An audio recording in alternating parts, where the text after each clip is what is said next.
यह एपिसोड गिद्ध की लगातार कम हो रही संख्या तथा जागरूकता के बारे में जानकारी प्रदान करने हेतु बनाया गया है। पिछले कुछ वर्षों में उत्तर प्रदेश के गोंडा, बस्ती, बहराइच, लखीमपुर, श्रावस्ती तथा बलरामपुर जिलों में गिद्ध की अच्छी पॉपुलेशन दर्ज की गई, जो अत्यंत सराहनीय है। एपिसोड में रखे गए विचार वक्ता के स्वयं है, जिसका जंगल टेलीकास्ट चैनल का कोई लेना देना नहीं है।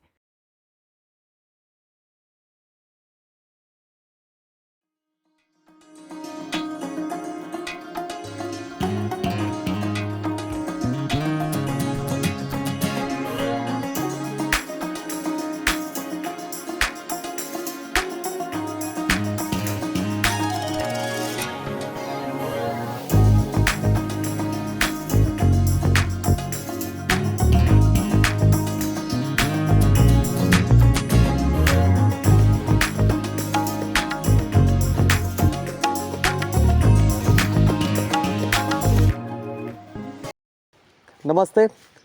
हम लोग बैठे हुए हैं सुहेलवा वन प्रभाग के बनकटवा रेंज में और हमारे साथ हैं बनकटवा रेंज के रेंज अफसर। तो आज हम लोग रेंजर साहब से बात करेंगे कि आपके इस रेंज में सुहेलवा वन्य जीव प्रभाग के अंदर जो अलग अलग वन्य जीव हैं, जैसे गिद्ध हैं या और भी जानवर हैं, तो उनकी यहाँ पर क्या स्थिति है, क्या खतरे हैं, उनके समाधान उनका जो है खतरों का वो क्या है। तो चूँकि आप काफ़ी अनुभवी हैं और आप स्वयं व्यक्तिगत तौर पर भी एक वन्यजीव प्रेमी हैं, तो आपके पास इन तमाम चीज़ों पर जानकारियों का खजाना है। तो उसी को आज हम लोग इस वीडियो में जानने की कोशिश करेंगे। जब कोई गांव में मृत जानवर हो जाता है जी तो ज़्यादातर जंगलों के किनारे डालाते हैं। जी तो नेपाल से उड़ान भर करके गिद्ध यहाँ आ जाते हैं और भोजन करने के बाद, क्योंकि यहाँ पानी उनको मिलता नहीं है, जी तो वहीं कहीं नेपाल के इर्द गिर्द में जहाँ पानी होगा वहाँ भोजन करने के बाद ये अपना स्नान भी करते हैं, नहाते धोते हैं, अपने चोंच को, अपने पंजों को साफ करते हैं। जी जी तो भोजन तो यहाँ कर लेते हैं, हाँ। लेकिन ये वास स्थल यहाँ नहीं बना पाते हैं। अच्छा अच्छा। और जब पानी हो, ऊंचे वृक्ष हो, तो भोजन भी करेंगे, नहाएंगे भी और अपना वास स्थल भी बना लेंगे यही। तो जितने भी जानवर यहाँ मरते होंगे, आसपास मवेशी मरते होंगे या वन्यजीव भी मरते होंगे जी, तो सबको खाकर सफाई का काम गिद्ध ही कर रहे हैं यहाँ पर? नहीं, ऐसा नहीं है। देखिए, वन्य जीव जो मरा, हर जगह गिद्ध नहीं पहुंच पाता। झाड़ी में मरा तो उसके लिए आपका सियार है, लकड़बग्घा है, जी ये दूसरे के मांस पर आधारित होते हैं। जी जी जी तेंदुआ है, वो तो मार करके खाता है, कभी कभी कुत्तों को उठा लेता है, भेड़ बकरी उठा लेता है, ग्रामीणों के नज़दीक पहुंच जाता है। जी जी जी। नहीं, अगर सिर्फ गिद्ध की हम बात करें तो जितने भी जानवर मरते हैं, जैसे खुले में कोई जानवर पड़ा है, खुले में पड़ा तो गिद्ध आएंगे जरूर, तो मतलब आना उनका सुनिश्चित है? निश्चित। हम कई बार देखे हैं यहाँ। हाँ, नहीं, चूंकि अभी उनकी पॉपुलेशन यहाँ नहीं है, नेपाल में है, आप बता रहे हैं। जी हाँ, यहाँ से कई किलोमीटर दूरी पर है। साल 10 किलोमीटर की दूरी पर है, 10 किलोमीटर। जी। तो ऐसा भी हो सकता है क्या कि कुछ जानवर मरते हो तो गिद्ध वहाँ तक ना पहुँच पाते हो? हाँ हाँ, ऐसा होता है, होता है। ऐसा होता है। तो उसके लिए जैसे सियार है, लकड़बग्घा है, ये अपना प्रयोग करते हैं वन्य जीवों का। देखिए, गिद्ध वर्ष में सर ज़्यादातर एक ही बच्चा तैयार करता है, एक ही अंडा देता है। रेयर में कहीं 2 बच्चे, 2 अंडे रखते, वो बात अलग है। तो मादा जो है वो अपने घोंसले को तैयार करती है बहुत ऊंचे चोटीदार वृक्ष के ऊपर जी, और चोचों से डाले काट करके ला करके पतले पतले खूब बड़ा घोंसला बनाती है, जो कि सर्प वगैरह न वहाँ तक पहुँच सके, निगरानी भी रखती है। और जब मादा हीट पर होगी तो एक जैसे बोले कि चिल बहुत जोर बोलती है, तो उसकी आवाज़ से दूर बैठा गिद्ध हमसे आपसे ज़्यादा ये होशियार होते हैं। उसकी आवाज़ वो पहचान जरूर लेगा, या कोई ऐसी तरंग गति निकलती हो, वो तो परमात्मा जाने कैसा क्या, तो गिद्ध वहाँ से उड़ करके चलेगा।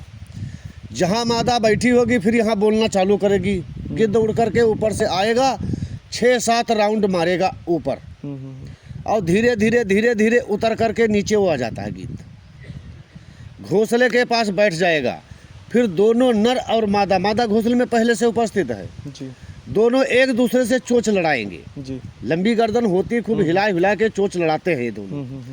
चोंच लड़ाने के बाद में जब गिद्ध का मौसम बन जाएगा तो, और जो ही इशारा इनका क्या होता है, मैंने तो नीचे से देखा है पेड़ के, क्या आप कर रहे हैं, गिद्धनिया पंख फैला देगी और गिद्ध इसके ऊपर चढ़ जाएगा। जी,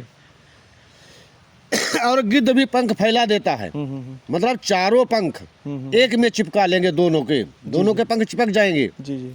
और पंख चिपक जाने के बाद में अपनी चोंच से गिद्धनिया नर्म जो मादा होती है उसके यहाँ खोपड़ी के ऊपर जो मांस होता है और उसमें बाल होते हैं उसको पकड़ लेता है जी। और लगभग उसको आप समझ लीजिए 10 से 15 मिनट तक उसके ऊपर ही वो रहेगा। जी। और मादा गिद्ध बहुत जोर जोर की आवाज़ चिल्लाएगी, बहुत जोर जोर की आवाज़ करेगी।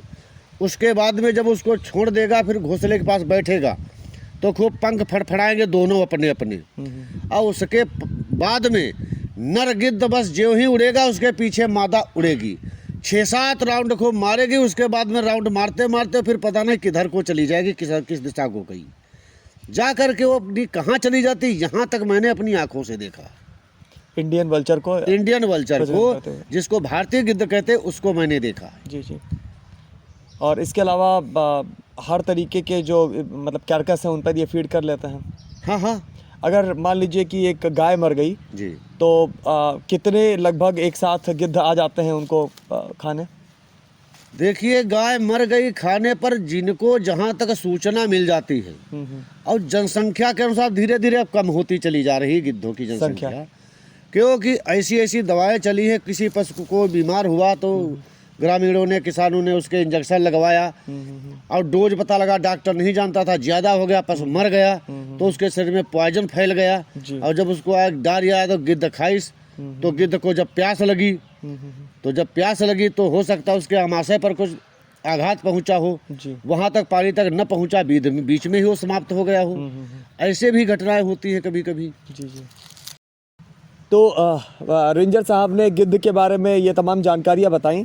तो एक दवा है डाइक्लोफेनेक जो कि एक पेन किलर है और इसका इस्तेमाल वेटनरी में काफ़ी टाइम से होता आया है और यही एक कारण माना जाता है गिद्धों की मौत का, उनकी संख्या में गिरावट का।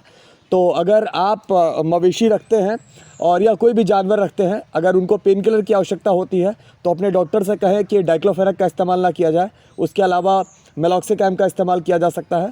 तो ये भी एक बड़ा योगदान हम लोग गिद्धों के संरक्षण में जो है वो दे सकते हैं। तो हमारे यहाँ सोहेलवा रेंज में एक वल्चर रेस्टोरेंट भी बनाया गया है और आइए हम लोग चलते हैं और देखते हैं कि ये वल्चर रेस्टोरेंट क्या है, कैसे बनाया गया है और क्यों बनाया गया है।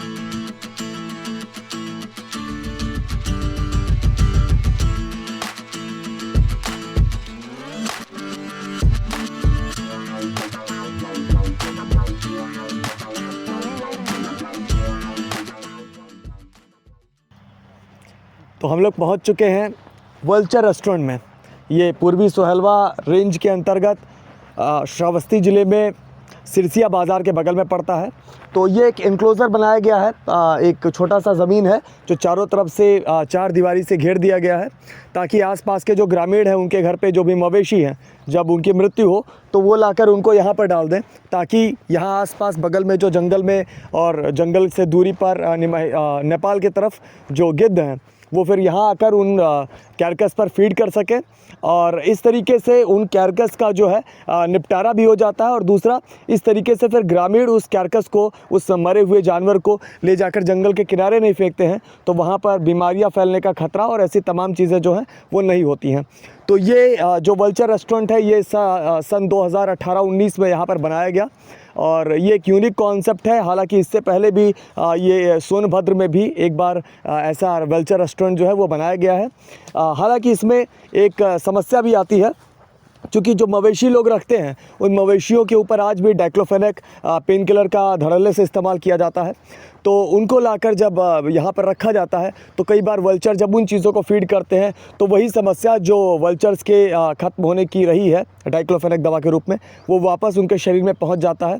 तो कहीं ना कहीं ऐसे वल्चर रेस्टोरेंट भी तब तक उतनी तरह से सफल नहीं हो पाएंगे जब तक डाइक्लोफेनेक पर पूरी तरीके से रोक नहीं लग जाए। और हालांकि गवर्नमेंट ऑफ इंडिया ने इसका इस्तेमाल वेटनरी में बैन किया हुआ है, लेकिन फिर भी कहीं ना कहीं ये गैर कानूनी रूप से अभी भी इस्तेमाल किया जाता रहा है।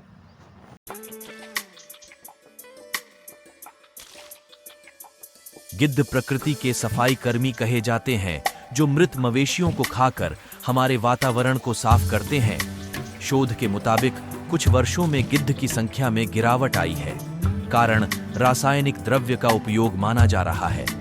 परंतु फिलहाल के दिनों में भारत नेपाल सीमा से सटे इलाकों में गिद्धों का झुंड दिख जाना आम बात है। जैसा कि सभी जानते हैं कि वल्चर एक इन्वायरमेंट के लिए बहुत ही ज़रूरी स्पीसीज़ है और इंडो नेपाल बॉर्डर का क्षेत्र होने के कारण यहाँ वल्चर काफ़ी संख्या में आते हैं, जिसमें हिमालयन ग्रिफिन है, यूरेशियन ग्रिफिन है, वाइट बैक वल्चर आपको अच्छी खासी संख्या में यहाँ देखने को मिल जाएंगे। इसके साथ साथ यहाँ एक वल्चर रेस्टोरेंट भी बनाया गया है, जिसका उद्देश्य है कि यहाँ जो कैराकस निकलता है गौशालाओं से या ग्रामीण क्षेत्रों से जो मृत जानवर निकलते हैं, उनको यहाँ उनकी खाल फाड़ के उनको डलवा दिया जाता है, जिससे वो यहाँ उनको भोजन की व्यवस्था हो जाती है। जिससे और साथ साथ ये भी देखा जा रहा है कि इस क्षेत्र में उनके हैबिटेट भी अच्छा हो रहा है। हमारे यहाँ एक बीट में 20 से 25 नेस्ट इस बार देखे गए हैं, जो कि एक अच्छा संकेत है।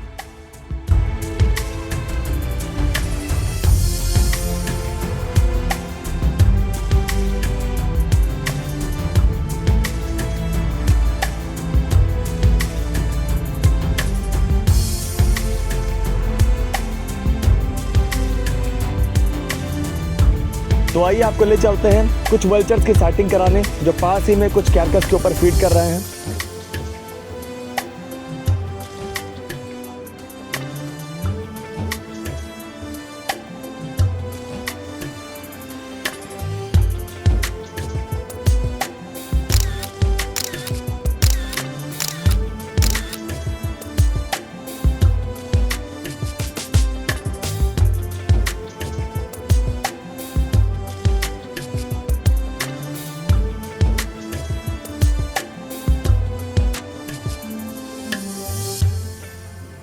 मेरा नाम रजत राज है। मैं बलरामपुर का ही निवासी हूँ।